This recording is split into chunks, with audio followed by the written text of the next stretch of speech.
तानाशाही मुर्दाबाद।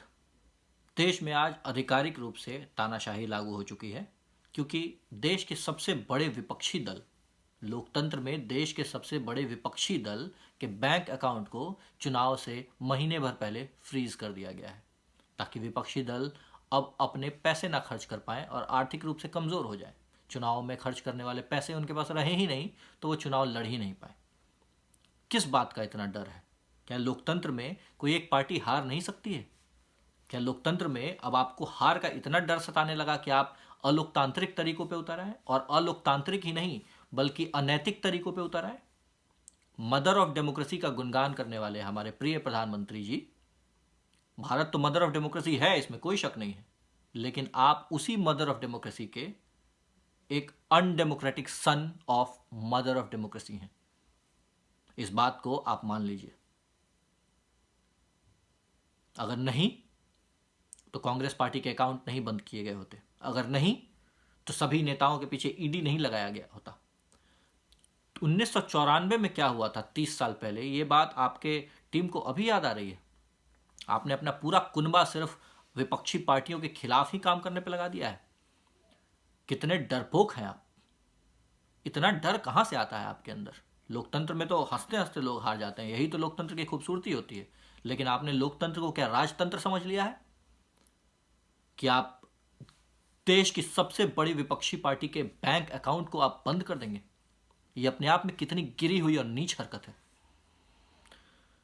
और उससे भी ज़्यादा बुरी बात यह है कि पूरे विश्व में इसके वजह से हिंदुस्तान का इमेज खराब हो रहा है, और इस इमेज को खराब होने के पीछे सिर्फ और सिर्फ आप हैं।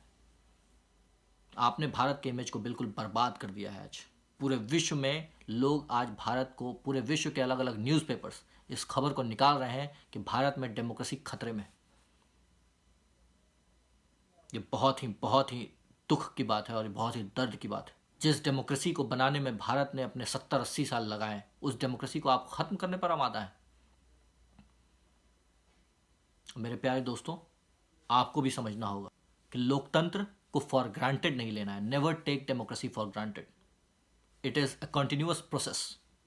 It is not something which has been given to you and you have to forget about it and it will always be there.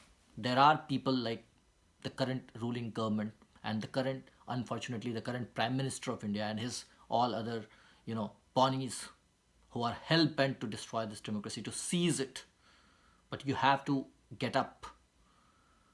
किसी आप पॉलिटिकल पार्टी के चक्कर में मत रहिए। पॉलिटिकल पार्टीज को बर्बाद किया जा रहा है। अब सिर्फ और सिर्फ इस देश को अगर कोई बचा सकता है तो वो है इस देश की जनता। किसी से भी ज़्यादा हक देश पर उसकी जनता का होता है, उसके सिटीजन्स का होता है, उसके नागरिकों का होता है। और उसके नागरिकों का भी कोई फ़र्ज़ होता है। उसके नागरिकों का फ़र्ज़ होता है कि अगर देश पे कोई आँच आई है तो उसके नागरिक जाके उसको देश को उससे बचाएं। ये फ़र्ज़ होता है नागरिकों का। आपका फ़र्ज़ है कि आप किसी का इंतज़ार ना करें, इस तानाशाही के खिलाफ बोलना शुरू करें, आवाज़ उठाना शुरू करें। तानाशाहों का सबसे बड़ा डर होता है लोगों के दिलों में डर का ना होना। ये डराएंगे लेकिन आपको डरना नहीं है, और यही तानाशाहों का सबसे बड़ा डर होता है। अगर आपने इस चीज़ को इंश्योर कर दिया तो आप मान के चलिए कि भारत जैसे खूबसूरत लोकतंत्र का कोई बाल भी बांका नहीं कर सकता है। आपको आज डिसाइड करना होगा कि आपको उनसे प्यार है जो इलेक्टोरल बॉन्ड्स के नाम पर घपला करते हैं, या आपको अपने देश से प्यार है। आपको जाति धर्म की राजनीति से ऊपर उठकर आपको आज चीज़ों को देखना और समझना पड़ेगा। इस बात को देखने की ज़रूरत है कि कल तक जो पार्टी कहती थी कि ना खाऊंगा ना खाने दूंगा, आज उसने इतना खाया है और खाकर वो पचा रहा था। तो कहिए कि सुप्रीम कोर्ट ने आकर उसके पचे वचे को निकाल लिया, उसको किसी तरीके से लोगों के सामने ला के रख दिया। इतना ज़्यादा घोटाला एक ऐसी पार्टी ने किया है जो ईमानदार होने का दावा करती थी। तो अब ईमानदारी का विश्वास किस पे करें? मैं तो विपक्ष में हूँ, लेकिन मैंने भी नहीं सोचा था कि ये इतने करप्ट निकलेंगे। मुझे पता था कि ये करप्ट हैं, लेकिन इतने करप्ट निकलेंगे ये मुझे भी नहीं पता था। आज इन्होंने भारत का नाम पूरे विश्व में खराब किया है। हर जगह अखबारों में और अलग अलग जगहों पे इनके बारे में न्यूज़ छप रहे हैं, लोगों से पढ़ रहे हैं, और लोगों का भ्रम जो है वो हट रहा है मोदी जी के ऊपर से। अब आपको भी देखना है, आप भाजपा को क्यों वोट देते हैं। हज़ारों कंपनियों से इन्होंने पैसा लिया और उसके बदले उन्हें गलत तरीके से बिजनेस दिया। एनवायरमेंटल कॉम्प्लायंसेस को वो लोग फॉलो नहीं कर रहे हैं, उन्हें उन्हें दूने दाम पर देश के रिसोर्सेज दे दिए गए हैं। बीफ बेचने वाली कंपनियों से चंदा लिया गया है। Can you imagine, it is happening in India. Hindustan में गौ मांस बिक्री करने वाली कंपनियों से चंदा लिया गया है। कितनी बुरी बात है, और भाजपा ने ऐसा किया है। छी छी छी छी छी छी, मुझे तो शर्म आती है, शर्म आती है मुझे। बहरहाल दोस्तों, मुझे पता है कि आप लोग बहुत समझदार हैं, भारत के जनता के दिलों में प्यार है।